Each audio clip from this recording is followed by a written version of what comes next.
Browns and Steelers face some serious quarterback questions. The Browns have a bunch of quarterbacks, but the Steelers are missing one. They are practicing today without Aaron Rodgers. They've got an offer out to him, but no response yet. Longtime backup Mason Rudolph is the main man for now. Skylar Thompson and Will Howard are also on the roster. The J-Man is back because he gets jumpers and gets buckets. NFL front office insider Mike Tannenbaum is with us as well. Mike T, I'm going to come to you first. As of right now, the Steelers' top option at quarterback is Mason Rudolph. He told the media that he is unbothered by the constant noise surrounding Aaron Rodgers and his pending decision to sign with Pittsburgh. But how concerning is the uncertainty surrounding Rodgers? Massively, Christine, and here's why. These are critical reps that Aaron Rodgers needs, not only with DK Metcalf, but this entire Pittsburgh Steelers offense. They also have a new running back in Caleb Johnson that they drafted, and when you look in the division and you look at Joe Burrow and Lamar Jackson on this graphic, look at all these games that these quarterbacks have played with their starting receivers. So as great as Aaron Rodgers is, and he's a first ballot Hall of Famer, Christine, these are meaningful reps this time of year that he's not getting. Every day he misses is a bad day for the Steelers and a good day for their competition in Baltimore and Cincinnati. Yeah, and look, this situation, they put themselves in this corner. A couple months ago, Aaron Rodgers met with the New York Giants and said, guys, I'm going to need to take my time. If you have to go at your own timeline, I respect it. You have to make a move, go ahead and do it. Brian Daboll took that news, Joe Shane took that news, and they went and signed not only Russell Wilson, but Jameis Winston, and then drafted a quarterback in the first round. Aaron Rodgers shared the same exact message to the Pittsburgh Steelers, and they nodded their head, and they went back to their offices, and after a 6-hour meeting with the Steelers everyone thought went well, they didn't do anything. They have Mason Rudolph, who has won games for them before and is a well-liked player in that building and is no stranger to that franchise. And then they have Will Howard, a 6th-round pick. But they are in the waiting game for Aaron Rodgers, which is a dangerous place to be, especially when there's no deadline given. Also, Aaron Rodgers is an older guy. I feel like he needs to ramp up to play in the NFL and not just jump right into things. So TBD on that. Peter, over in Cleveland, the Browns, they have a crowded quarterback room. So when, if at all, do you expect Shedeur Sanders to play in his rookie season? Hey, look, I'm told that this room has actually been great in the few days they've all been together, but I can't tell you Shedeur is going to be starting at any point. I don't know if Shedeur is going to see the field. We have to let training camp play out. Remember, he's the 4th quarterback in the room. By that, I'm talking about they went and signed a free agent. They went and proactively traded for another veteran. They drafted another quarterback before him. Now, he can go out there and he can light it up. We've seen that happen before. Russell Wilson has won the job in Seattle over an incumbent quarterback and a big high-priced free agent in the late Travaris Jackson and Matt Flynn. Guess what? It could happen. It's just very rare that the 4th quarterback in the room wins out of the gates. It's going to be every day he has to show up there and be undeniable and outplay those other guys. I don't know when that happens or if that happens necessarily, especially if those other players are inspired by Shedeur's presence. Yeah, Peter, I see it differently. I think it should be Shedeur from day one. When we had Mark Sanchez in New York as a rookie, he started from day one. Things worked out. We had a couple of years of really good success. But if I'm Cleveland, Joe Flacco is a great backup. He's going to be 40. I would have Dylan Gabriel compete with Shedeur. I'm assuming that Shedeur will beat him out. I think he has more ability. And by the end of the season, the Cleveland Browns, Christine, have to know what they have in Shedeur Sanders and Dylan Gabriel. Look, Kenny Pickett just hasn't worked out. He's been a little bit of a journeyman. Maybe you trade him at the end of training camp. But to me, job 1, 2, and 3 is you need to know what you have in Sanders and Dylan Gabriel. And I would play those guys right away, let them have a competition. And in my view, Shedeur has more ability, and I assume he'd be the guy. Yeah, all eyes will be on Cleveland in that quarterback competition. Mike T, I know that you were here when we were watching Schrager get buckets. Were you surprised at all that he could do it like that? Come on, Mike. Well, someone who's a great punt returner myself, I really don't want to speak poorly of other analysts' ability or lack thereof. We've seen it, yeah. Okay. I feel like Schrager might have a little leg up on you, Mike T. I'm not going to lie. Thank you. NFC North is a mixed bag when it comes to quarterbacks.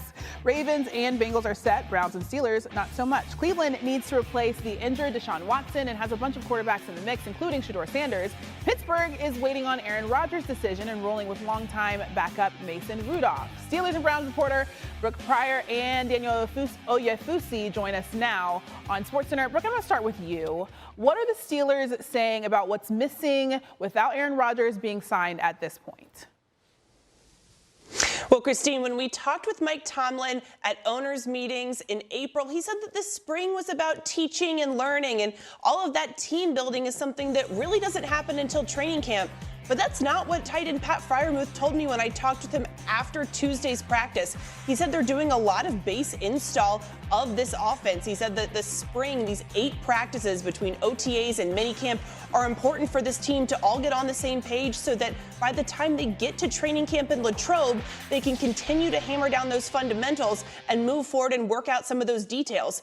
And I asked offensive lineman Broderick Jones, who's moving back over to left tackle, if it was going to be a challenge, if he's, getting used to the cadence of Mason Rudolph and then might have to get used to another cadence with Aaron Rodgers if he joins the team late in the process. And Broderick said, no, I don't view it as a challenge. All of that's going to be up to Aaron Rodgers if he does indeed join the Steelers. If he comes in here with the right attitude and wants to work hard, they can all get on the same page and get up to speed. All right, we'll see if he does that and when exactly he does that. One veteran who is at OTAs is Darius Slay. What is he saying after his first OTA practice of the offseason? That's right. Slay arrived in Pittsburgh today for his first OTA practice, and he's coming off a Super Bowl win, and he said that being at OTAs was important. He's a 13-year vet, but he wanted to be around, show the guys his face. He said that this is when you start building a championship. This is where all the work starts. And he said, look, I know that it is a sacrifice to be here. Guys have families, guys have kids. They want to go be doing stuff, but this is a sacrifice that he's willing to make, and he wants to show others that he is going to make that sacrifice and that they can buy into what he's doing. And, he would know. He did just come off a Super Bowl parade, so he's putting in the work. He's there. It was even raining today in Pittsburgh, 55 degrees, real football weather here in the AFC North. I'm sure you love that. Brooke, great to see you. Thank you. We don't need May football weather anywhere. Daniel Oyefusi now at our Browns OTAs. And Daniel, look, this is a crowded quarterback room. This is going to be one of the talks, not only of OTAs minicamp, but at training camp. What did you observe from the Browns quarterbacks practicing today? Yeah, today it was the vets, Joe Flacco and Kenny Pickett, who split the first team reps in practice, followed by the rookies Shedeur Sanders and Dillon Gabriel. But it was a jam-packed session. At one point, the rookie quarterbacks went on to one side of the field to get their practice reps in, while the veterans stayed on another. Afterward, Coach Kevin Stefanski said, don't read too much into the practice order reps because it can change from day to day. We also got a chance to speak to some of those veteran quarterbacks who said they're really embracing this packed room. Kenny Pickett said, the competition is more of a media headline. When we're in the building, we're friends, we're pushing each other. Joe Flacco, the 40-year-old elder statesman of the group, he made light of it all. He said, hey, I'm probably not far removed from being able to play against Deion Sanders, and now I'm getting to play against his son. Yeah, look, have fun with it, but come competition time, be it OTAs, minicamp, training camp, those 4 guys and 5 when Deshaun Watson, whenever he gets back from injury, it won't be anytime soon, want to compete for that started OTAs today. And what a difference a year makes. Optimism running high, and that happens when you win 8 or more games than the year before. Make it to the conference title game and find your franchise quarterback. That man, Jayden Daniels, spoke today and was asked if last year's mantra, anybody, anywhere, anytime, still holds up this year. That response, new on SportsCenter. I think that mantra still stands. I don't think we're looking at it as we play a Monday night or Sunday night. We're just looking at it like, we're playing this opponent this week on a Sunday, on a Monday. It doesn't matter if we play them on Tuesday, Wednesday. We're just going out there and playing football. NFL analyst Peter Schrager is back with us, and there you heard from Jayden Daniels, and again, the confidence sky high with this organization. Cliff Kingsbury said that Daniels is actually bulked up in the offseason. It was kind of one of the knocks on him coming out of college, a little bit slender. So what are your expectations for Jayden in year 2?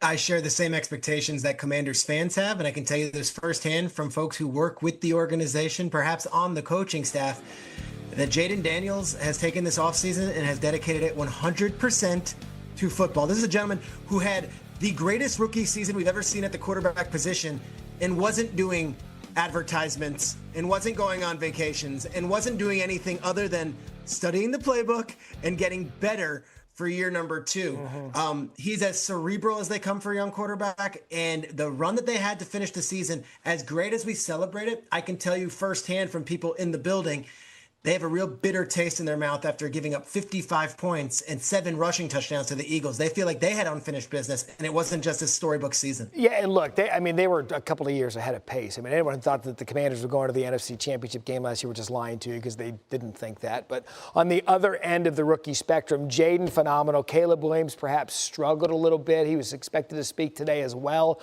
Interesting, though, a couple of weeks ago, there was a story that came out about an upcoming book about how he was trying to get the Bears to trade him before the draft, or that he wasn't going to play in Chicago. Then they changed his mind and went first overall.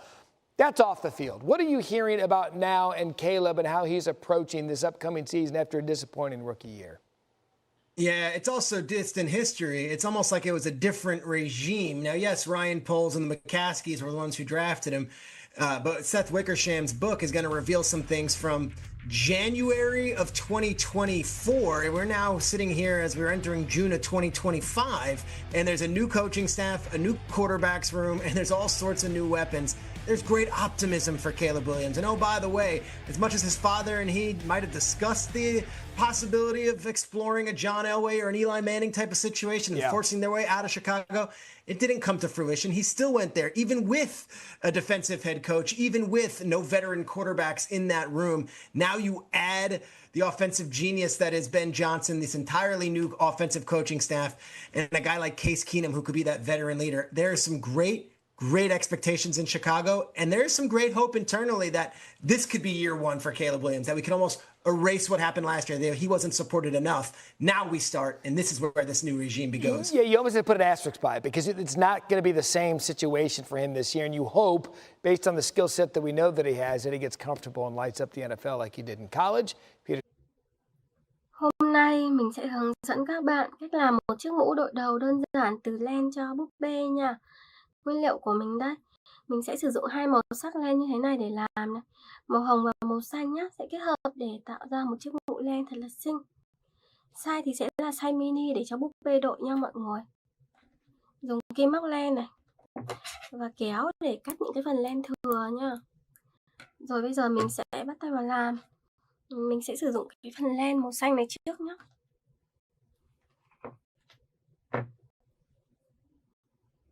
Đây mình sẽ tiến hành là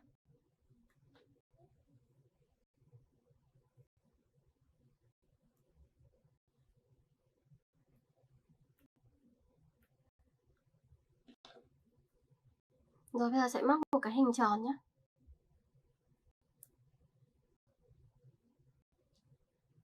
Đây móc cái hình tròn vào.